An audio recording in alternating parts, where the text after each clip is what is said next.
What would you do if someone handed you a deed to a hole in the ground? Not a parcel with timber on it, or a creek running through it, or even a clearing flat enough to build on. Just a hole, a copper mine shaft sealed since before most people in Harrow Creek were born, sitting on a bald granite hill where nothing grew except lichen and old weather. That is what 21-year-old June Tabor inherited on the coldest Tuesday of November, 1908. The man who left it to her was Albert Koss, coppersmith, and the only person in the world who had ever treated her like she was worth something. He'd taken her on as an apprentice at 14, after her mother died and her stepfather made it plain there was no longer a place for her in his house. Albert hadn't asked for references or family connections. He'd handed her an apron, pointed at the bellows, and said, "The copper doesn't care where you come from. Learn what it wants, and it'll do right by you." He died in September, quietly, the way he'd lived. In his workshop, surrounded by his tools, a half-finished copper still pot on the bench beside him. The lawyer in Harrow Creek, a narrow man named Clement Ord, read June the will in a voice that made it clear he found the whole business mildly embarrassing. Albert Koss had left his tools to his apprentice. He had left the shop and its contents to his nephew. He had left the deed to something called the Pelly Shaft to the girl who had worked beside him for 7 years. There was nothing else. Clement Ord slid the deed across his desk with the expression of a man depositing a dead mouse. "You understand," he said, "that the shaft's been sealed since 1872. The assay company abandoned the claim. The rock formation turned. Everyone who's looked at it since has walked away." He paused. "There's nothing there." June picked up the deed and folded it carefully. She put it in the front pocket of her coat, directly over her chest, and said nothing. "Settle in tonight. And let us know in the comments where you're watching from, as we tell you the story of a young woman who took a deed to nothing and found what the earth had been holding for 36 years. Harrow Creek in November was the kind of cold that didn't announce itself. It simply arrived and stayed, settling into the gaps between the buildings, pooling in the unpaved street. June came into town on the lumber coach from Sault Ste.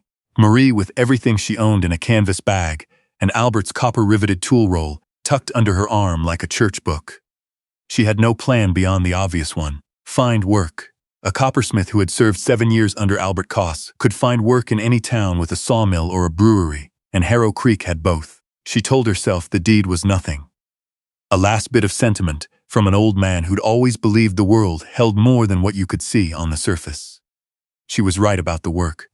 By the end of the first week, she had a bench in the back of the hardware store, owned by a stout and quietly decent man named Walter Kemp, who offered her a fair wage and no opinions about who she was or where she'd come from. He called her Miss Tabor and left her alone, which was all she required.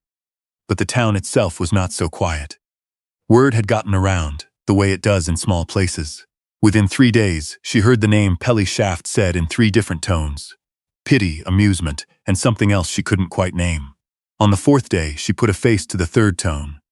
Fletcher Gorm, land broker, materialized at the hardware store counter, as if he had been waiting for a natural moment to appear.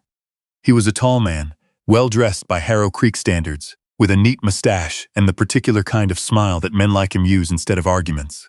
He extended a hand. "Miss Tabor, I heard you were in town."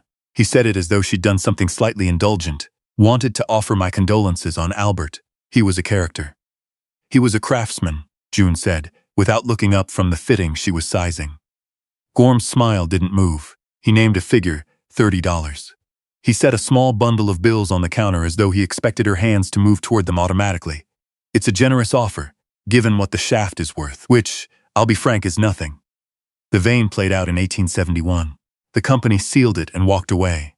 "You'd be doing yourself a kindness to convert it to cash." June set down her calipers. She looked at him directly for the first time. "Did Albert ever sell it?" Gorm blinked. "I know he held the deed, sentiment, I imagine." "Albert Koss didn't do anything out of sentiment," she said.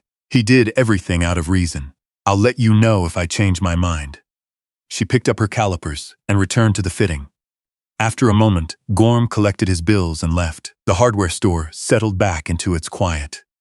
Walter Kemp, who had been pretending to read inventory sheets from across the room, set his papers down. "He's made that offer 4 times in 12 years, he said. Albert turned him down every time." June didn't answer, but she thought about it all evening. It was an old woman who finally said what the others danced around. Her name was Audra Vose, and she appeared 2 days later at the back door of the hardware store, the way very old people sometimes arrive, without warning and without explanation, as if coming from a time before such formalities were required. She was perhaps 80, her face a map of decades spent outdoors, her eyes sharp and clear. She set a jar of preserved plums on June's bench without ceremony. "From my cellar," she said, "for winter." June thanked her. Audra Vose settled herself on a 3-legged stool, as if she had done it 100 times, and looked around the bench with the frank attention of someone who knew what she was looking at. "You've got Albert's roll," she said, nodding at the toolkit. "He left it to me." "He would." The old woman was quiet for a moment. "He came to see me 2 months before he passed. Wanted to know what I remembered about the ceiling." June set down her hammer. The ceiling of the Pelly Shaft. The company men came in June of 1872, sealed the shaft entrance in 1 day, copper plate over the frame, riveted from the inside, they said the rock had turned and the vein was gone. Audra Vose held June's gaze with those clear, steady eyes. "But I was a girl of 12, and I watched from the tree line. And I'll tell you what I told Albert. Those men did not look like men walking away from nothing. They looked like men walking away from something they didn't want found." She stood and moved toward the door. "Albert always said the copper speaks to those who know how to listen," she said. "I imagine he thought you might know how." And then she was gone, leaving the plums and the particular silence of a thing left unsaid. June stood at her bench for a long time after, her hand resting on Albert's tool roll. She made her decision before she'd fully admitted she was making it. Tell us in the comments, what do you think Albert saw in that shaft that no one else did? And if you haven't subscribed yet, this is a good moment, because this story is only getting started. The road to the Pelly Shaft was barely a road, a rutted track that wound uphill through birch and black spruce before breaking out onto a sweep of open granite, where the trees gave up and the sky took over. November up here was gray and absolute. The rock was the color of iron, and the wind came off Lake Superior with nothing to stop it. June went up on a Sunday before the snow, with a coil of rope over her shoulder and Albert's tool roll in her pack. She told no one where she was going.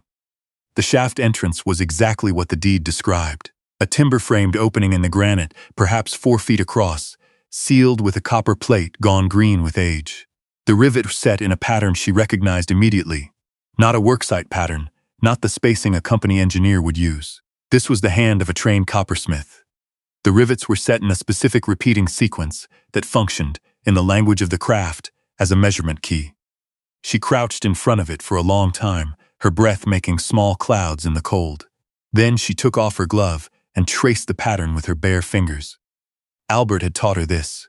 In copperwork, a measurement sequence could be encoded into the rivet pattern itself. A trick old coppersmiths used to mark the dimensions of a custom piece without writing them down. You read it the same way you'd read musical notation: position, spacing, depth. She read it 3 times to be certain. 12 inches from the left frame, 2 inches in, then 8 from the right, 3 down. She opened Albert's tool roll and selected the cold chisel he'd carried for 30 years, the handle worn to the exact shape of his hand. She worked for 2 hours, careful and precise, chipping away the edge of one rivet, not to remove it, but to expose the threading beneath. When it was free, the plate shifted. Not much, a fraction of an inch, but enough to tell her it was meant to. She braced her boot against the frame, took hold of the plate's edge, and pulled. The copper gave with a sound like a slow exhale, a long, low groan of metal, releasing a position it had held for 36 years. Cold air moved past her face from below, dark air, minerally and old, the smell of stone that had been closed away from the sky for a generation. She tied the rope to the strongest timber of the frame, checked it twice, and went down. The shaft was deeper than she expected, perhaps 40 feet before the rope met a floor of compacted rock dust. She hung her lantern from a nail in the timbering and let her eyes adjust. She was in a chamber, not a rough-cut tunnel but a finished space, timbered walls, a planked floor, the careful work of men who had built to last, and along the far wall, arranged in perfect order, was what they had built to protect. Copper tubes, sealed with wax, standing upright in a wooden rack, oilskin rolls tied with leather cord, a wooden chest iron-banded, padlocked, with a key hanging on a peg beside it, as if whoever had left it had wanted to be sure it could be opened. June stood in the middle of the chamber and turned slowly. This was not an abandoned mine. This was a vault. She took the key from the peg and opened the chest. Inside were papers, organized with a precision that spoke of someone who had thought carefully about what they were preserving. The top layer was a land survey dated June 1872, stamped with the seal of the Dominion of Canada's Geological Office. It covered the entire Harrow Creek watershed, the ridgeline, the valley, the granite shelf, the river plain below. Running beneath all of it, drawn in careful blue ink, were lines, dozens of them, annotated with numbers and arrows, flow rates, depths, pressure notations, underground water. Not a trickle, not a seasonal stream, a network of aquifers fed by snowmelt off the shield, running clean and cold below the bedrock. Enough water to supply the whole county, at depths the town had never thought to drill. She opened one of the oilskin rolls. A personal letter, in small, precise handwriting, addressed to no one in particular, but clearly written to be found. My name is Charles Doran. I am a surveyor employed by the Consolidated Lake Superior Copper Company.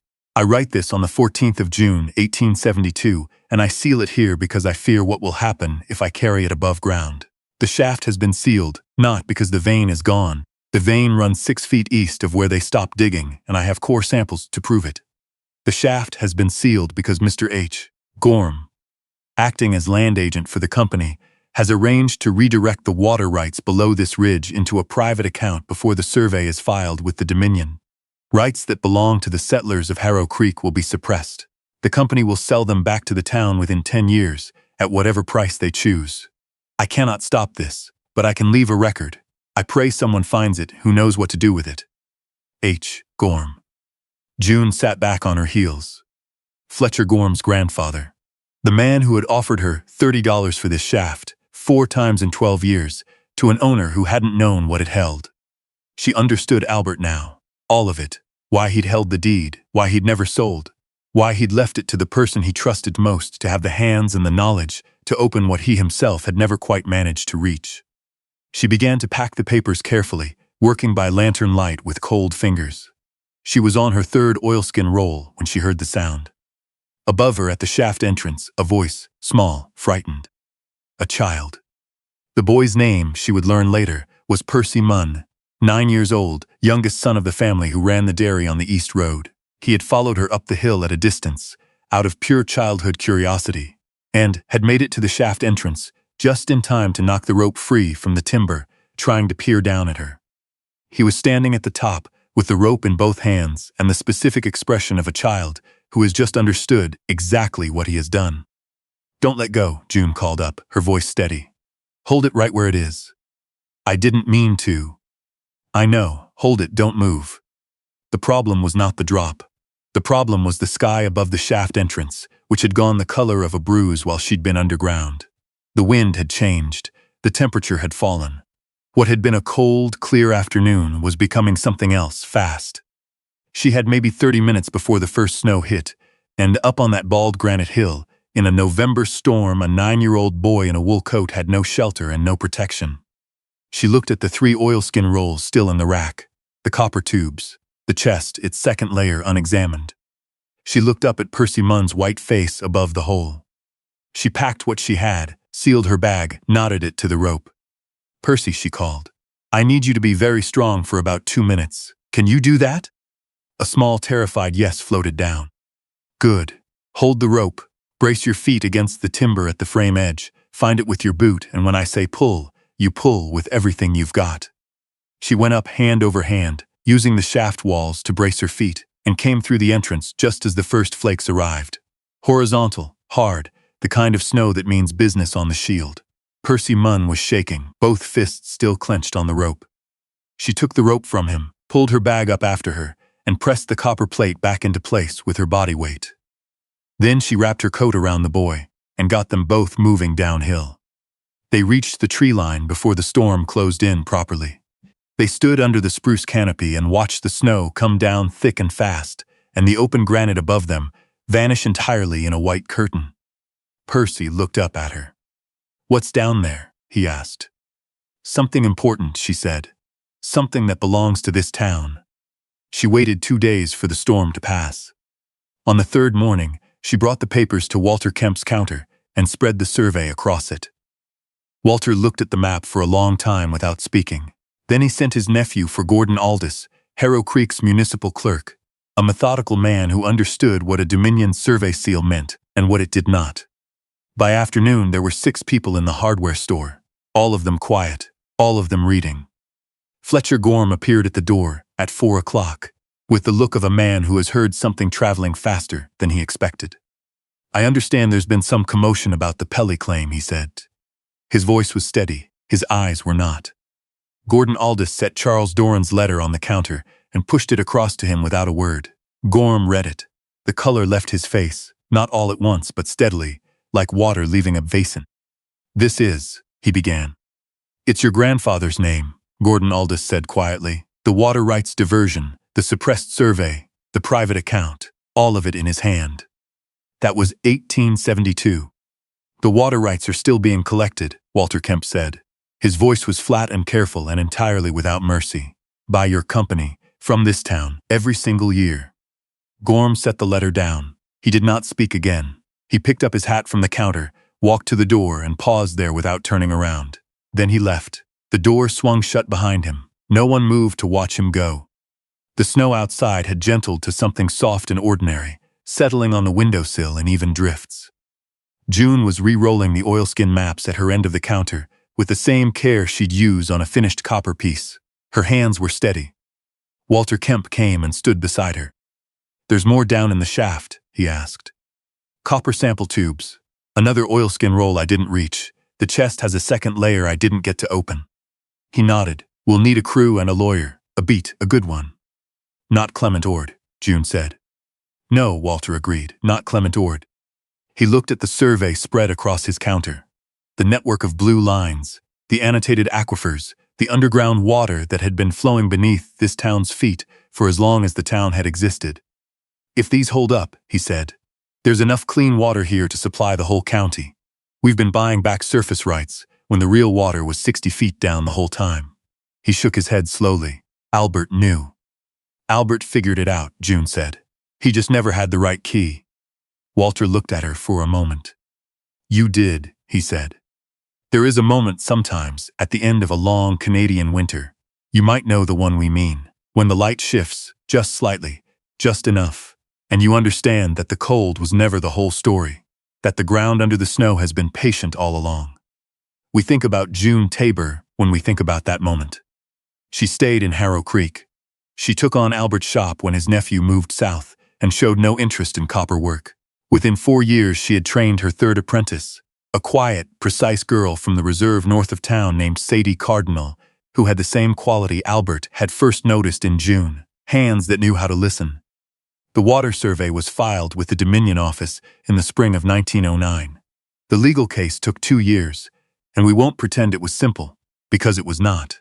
Fletcher Gorm's lawyers were expensive and creative, and the matter went to Superior Court. But Charles Doran's sealed letter and Gordon Aldous's meticulous documentation proved to be exactly what they were, a record that had waited 36 years for someone to come and read it.